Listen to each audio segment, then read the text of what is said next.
ये बड़ी बात है। जी दिनेश जी। जी। बहुत खूबसूरत बात कही और शेर व शायरी के अंदाज से बहुत सारी अच्छी चीजें कहते हैं। मैं आता हूँ आलोक जी, तो एक शेर मैं भी जोड़ देता हूँ, मैं ही लिखता हूँ अल्टीमेटली। हर रास्ता हुक्मरानों ने बंद कर दिया है, हर रास्ता हुक्मरानों ने बंद कर दिया है, ऊंचे स्वरों को भी अब मंद कर दिया है, पर हवाओं को भला कौन रोक पाया है, उन्होंने हौसलों को फिर बुलंद कर दिया है। ये बुलंदी रहनी चाहिए।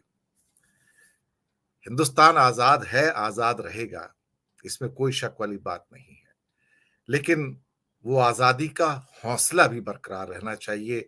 अगर हर व्यक्ति ये कहे कि भगत सिंह मेरे घर में ना पैदा हो, पड़ोसी के घर में पैदा हो, तो फिर बात नहीं बनेगी। आलोक जी, गण गौण तो हो गया है, कमजोर हो गया है, लेकिन मरा नहीं अभी, सांसें बाकी हैं। शायद यही उम्मीद की किरण है। आलोक जी। मैं इसको दूसरे तरीके से देखना चाहता हूँ। मैं इसको ये नहीं कहता हूँ कि समस्या बाकी है। मैं इसको थोड़ा सा हमको लौटना पड़ेगा, 1975 में लौटना पड़ेगा और उसके बाद 1977 में लौटना पड़ेगा। तब भी लोगों ने बातें करना बंद कर दिया था, लोगों ने अपने विचार देना बंद कर दिया था। लेकिन उस दौर में भी कुछ लोग ऐसे थे, रात में बीबीसी की आवाज धीमे करके सुना करते थे। ऐसा नहीं है, उस दौर में उस समय भी लोग थे। तो जैसे अभी अमिताभ जी ने कहा कि आपकी और अपने अब तो बीबीसी की आवाजें भी बंद की जा रही हैं सर। हाँ, अब बंद की जा रही है, लेकिन मैं कहना कि लोग ऐसे थे जो हमेशा सुना करते थे। इस तरीके की जो ध्वनि जो शासन से आती थी, निरंकुशता की, उसके खिलाफ उनके मन में बेचैनी पहले भी रहती थी। अब आपने विषय बहुत गंभीर उठाया, बेसिकली है तो ये एकेडमिक, लेकिन मैं इसको कुछ थोड़ी सी घटनाओं के माध्यम से लेना चाहता हूँ। एक बार बहुत पहले की बात है, करीब 86 87 की संभवतः बात है। मैंने उस समय लालकृष्ण आडवाणी जी का एक इंटरव्यू किया था। उस समय उत्तर प्रदेश के एक बड़े अखबार की ने मेरे को एक भाजपा की कार्यकारिणी की बैठक के लिए मेरे को विजयवाड़ा भेजा था। तो वहां मैंने किया था। उस समय संविधान और इन सबको लेते हुए उस दौर में काफी चर्चाएं हो रही थी। तब आडवाणी जी ने कहा था कि unity in content and federal in character, और ये था, ये हम लोगों का फ्रंट पेज में एक बॉक्स आइटम गया था। ये तो हुई उस समय की बात। अब सवाल है कि आडवाणी जी प्रासंगिक तो अब रहे नहीं, तो उनकी पार्टी उनकी बात मानेगी, ये सोचना भी फिजूल है। अब इसको ले आते हैं, फिर घटनाओं को हम लेते हैं। जब हम फेडरल इन करेक्टर की बात करते हैं, तो हमको सबसे पहले ताजा ये सोचना पड़ेगा कि सिर्फ कुछ घटनाओं के माध्यम से कह रहा हूँ। फिर मैं जैसे पहला मैं कहूंगा कि जैसे महाराष्ट्र में एक सत्ता परिवर्तन हो रहा था। कुछ लोग चले गए थे, असम चले गए थे, आराम से एक 5 स्टार होटल में रुक गए थे। फिर उसके बाद में कुछ ऐसा उस समय मुख्यमंत्री हमारे उद्धव ठाकरे जी थे उस समय। तो वहां पर आप याद करिए, कुछ ऐसे विधायक जो असम के 5 स्टार 5 सितारा होटल में थे, उनके परिवार और घर की सुरक्षा के लिए सीआरपीएफ लगाई गई थी। तो क्या ये फेडरल करेक्टर? तो मुझे नहीं लगता कि उनको राज्य सरकार पर भरोसा नहीं था। थोड़ा सा और पीछे लौट करके आइए, पश्चिम बंगाल का एक मामला लीजिए। पश्चिम बंगाल में भी वो सीआरपीएफ आ गई थी वहां पे। जब तनातनी हुई थी राजीव कुमार जी वाले प्रकरण में, आप याद करिए, उस समय भी सीआरपीएफ आ गई थी। अब इसको अब क्या कहेंगे? थोड़ा सा और हम लोग अब थोड़ा सा नए में आते हैं, कुछ घटनाओं के लेते हैं, महामारी को लेते हैं, जैसे कोरोना महामारी। कोरोना महामारी में क्या फैसला हुआ? सारा मीडिया वही खबर और वही तथ्य छापेगा जो केंद्रीय सरकार के जो आंकड़े होंगे और वो जो मुहैया करेंगे। सबने मान लिया। आप याद करिए, बहुत सारी रिपोर्टिंग बंद हो गई थी। किस तरीके से अस्पतालों में लोग थे, डॉक्टर नहीं पहुंच रहे थे, क्या बेहाल थे। लेकिन उसके बारे में कोई बात नहीं थी, लोग रिपोर्ट भी नहीं कर रहे। जो लोगों ने रिपोर्ट करी उनके खिलाफ में एफआईआर और तमाम तरीके की कार्रवाई।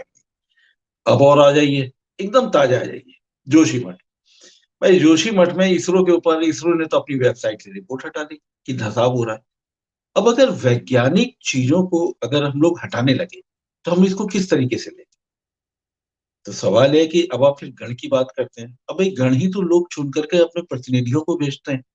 और क्या हम लोग उत्तर प्रदेश का वो समय भूल सकते हैं जब वहां पर केशरीनाथ त्रिपाठी के माथे से खून बह रहा था, माइक उठा करके सब फेंके गए थे, सदन में पहली बार मारपीट हुई थी उत्तर प्रदेश में।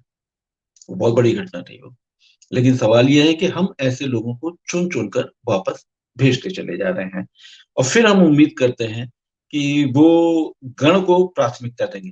देखिए, जब लोकतंत्र को जब आप नंबर में बदल देते हैं, नंबर बड़ा इंपॉर्टेंट होता है। लोकतंत्र को जब भी आप नंबर में बदल देते हैं, आज लोकतांत्रिक है, ठीक है, लेकिन लोकतंत्र को होने के लिए सत्ता में आना जरूरी है। लेकिन सत्ता में आने के लिए तो क्या कोई आपका जो माध्यम है, क्या वो पवित्र नहीं होना चाहिए? अब गोवा में जिस तरीके से सरकार बना लेते हैं, क्या उसमें पवित्रता दिखाई देती है? गण ने तो उनको नहीं चुना था। मध्य प्रदेश आ जाइए, मध्य प्रदेश में भी गण ने तो उनको नहीं चुना था, लेकिन आप सत्ता में आ गए। आप उधर आ जाइए, गोवा में आ जाइए, गोवा में भी गण ने नहीं चुना था, आप सत्ता में आ गए। तो सवाल है, गण कहाँ है? अब गण कहाँ है, इसके लिए चूंकि अमिताभ जी ने इतनी अच्छी कुछ नज्म कर दिया, तो मेरे पास मेरे आज एक पत्रकार मित्र हैं, कल उन्होंने मेरे को एक बात कही थी कि आप नागार्जुन की कविता पर ध्यान दीजिए। तो संयोग से है कि टॉपिक आपने चुन लिया। तो लेकिन हमारे धर्मपाल धनखड़ जी हैं, मित्र हैं, चूंकि मैं उनका नाम लेना चाहूंगा, चूंकि उन्होंने ही ये सुझाव दिया था, ये कल दिया था सुझाव। उनकी 2 लाइन मैं पढ़ना चाहूंगा। यह है, किसकी है जनवरी, ये जनवरी किसका अगस्त है, किसका अगस्त है, कौन यहाँ सुखी है, कौन कौन यहाँ मस्त पस्त है। बिल्कुल मस्त, बिल्कुल। सेठ है, शोषक है, नामी गला काटू है। अब बाकी चीजों बीच बीच में छोड़ छोड़ के काम की चीजें पढ़ता जाता हूँ। शासन के घोड़े पर वह भी सवार है, उसी की जनवरी 26, उसी का 15 अगस्त है। बाकी सब दुखी हैं, बाकी सब मस्त है। कौन है खेला खेला बुझा बुझा, कौन है बुलंद आज, कौन आज मस्त है। खेला खेला सेठ है, श्रमिक है बुझा बुझा। अब आप देखिए, अब बाकी लंबी कविता में पूरा लंबा करके इसका विषयांतर नहीं करना चाहूंगा, बस एक लाइन और इसमें अंतिम में कहूंगा। सेठ ही सुखी है, सेठ ही मस्त है। जहां कविता खत्म हो रही है वहां से 2 लाइन उठा रहा हूँ, बीच का कुछ छोड़ रहा हूँ। सेठ ही सुखी है, सेठ ही मस्त है, मंत्री ही सुखी है, मंत्री ही मस्त है, उसी की है जनवरी, उसी का अगस्त है। तो ये देखिए, क्या बात। नागार्जुन साहब ने कितने पहले लिख दिया था, और आज आपने विषय भी वही उठा लिया। बहुत ही अच्छा विषय है। लेकिन एक बात बताइए, जब आप सदन पर जब वो बहुमत सिद्ध करना की बात आती है, तो आप ये जब सदन में मौका नहीं मिलता है तो लोग सड़क पर सिद्ध करते हैं। आप याद करिए, एक ननमुरी तारकर जो एनटी रामाराव साहब थे, वो तो अपने विधायकों को लेकर दिल्ली पहुंच गए थे। तो ऐसा नहीं है कि ये केवल 8 सालों में ही हुआ है, बहुत पहले हुआ। धारा 356 का जो भेजा इस्तेमाल है सबने किया, खूब किया, जिसकी मर्जी आई उसने किया। हाँ, अब आप ये जरूर सोच सकते हैं कि डिग्री का क्या फर्क रहा। हमारे जो पश्चिम बंगाल के जो तत्कालीन गवर्नर थे उनकी डिग्री क्या रही, केरल के अभी जो राज्यपाल है इनकी डिग्री क्या रही।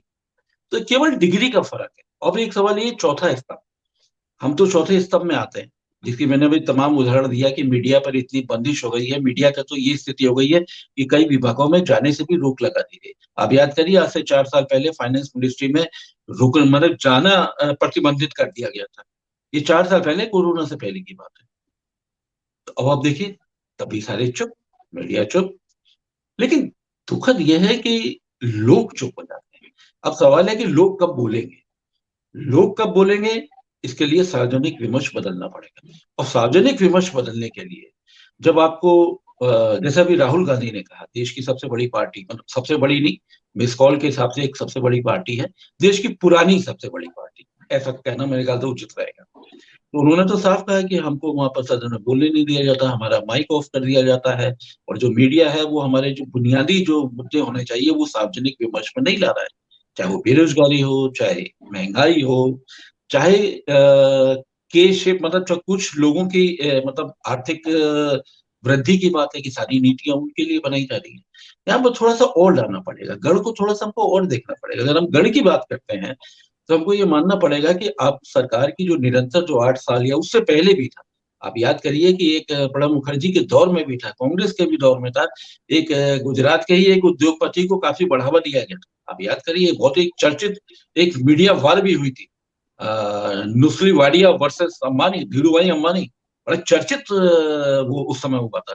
ऐसा नहीं, शासन हमेशा, सत्ता हमेशा कुछ लोगों को बढ़ावा देने का काम करती है। अब सवाल ये है कि जैसा वो पठान के गाने का है कि वो बेशर्मी किस हद तक है। सवाल ये है कि बेशर्म रंग है या बेशर्म क्या है, मतलब ये तो अमिताभ जी ज्यादा बेहतर बता पाएंगे। लेकिन सवाल है कि क्या बेशर्मी कुछ ज्यादा हो गई है। अब ये है कि डंके की चोट पे हो रहा है, मामला जी होना चाहिए वी शेप रिकवरी का, अब मामला चला गया है के शेप रिकवरी का। और वो तो ऑक्सफैम की रिपोर्ट ने भी कह दिया है कि कुछ ही लोगों के पास में सत्ता, पैसे बढ़ते जा रही है। यहाँ मैं एक चीज ये कहूंगा, कभी तो लोगों को लौट के आना पड़ेगा, ये सोचना पड़ेगा कि हम कॉर्पोरेट को अगर 1,45,000 करोड़ रुपए की छूट देते हैं, आरबीआई से 1,72,000 करोड़ का डिविडेंड वसूल लेते हैं, जो पिछले 70 सालों में पहली बार वसूला गया था, कुछ साल पहले की बात। लगातार डिविडेंड आता है, ऐसा नहीं, आरबीआई हमेशा डिविडेंड देती है, लेकिन उस साल बड़ा ऐतिहासिक था। जब अब रिजर्व बैंक के जब कोष है, उसमें जब जालान कमेटी की सिफारिशों के आधार पर उसमें आप कम कर देते हैं रिजर्व को, तब बताइए गण कहाँ रह गया। अब अगर जरूरत पड़ेगी तो आप, अब तो 80 करोड़ लोगों को आज तो आप राशन दे रहे हैं, कल क्या करेंगे। आप याद करिए, कुछ दिनों पहले की बात है कि आपका गेहूं और चावल तक आप नहीं दे पा रहे थे। आपको ये हिंदी भाषी बेल्ट में जो रोटी खाने वाले लोग हैं, गेहूं खाने वाले लोग को, उसको आप चावल देने जा रहे थे। तो सवाल है कि गण को लाना ही पड़ेगा। गण, और लेकिन सवाल है कि गण कब जागेगा। गण तो जागेगा, ऐसा नहीं कि नहीं जागेगा, लेकिन अब सवाल है कि वक्त की बात है। और मैं इस बात से बिल्कुल सहमत नहीं हूं, जैसे हमेशा से एक बात आती है कि विपक्ष कहाँ है, उसको एक रहनुमा चाहिए, उसको एक लीडर चाहिए। मैं इस बात से सहमत नहीं हूं। जब लोग त्रस्त होते हैं ना, तो लोगों को एक साझा विपक्ष नहीं चाहिए होता है, लोग किसी को हराने के लिए भी निकलते हैं। तो वहीं फिर एक वो भी आ जाती है, सिंहासन खाली करो जनता आती है, वो भी अंततः होगा।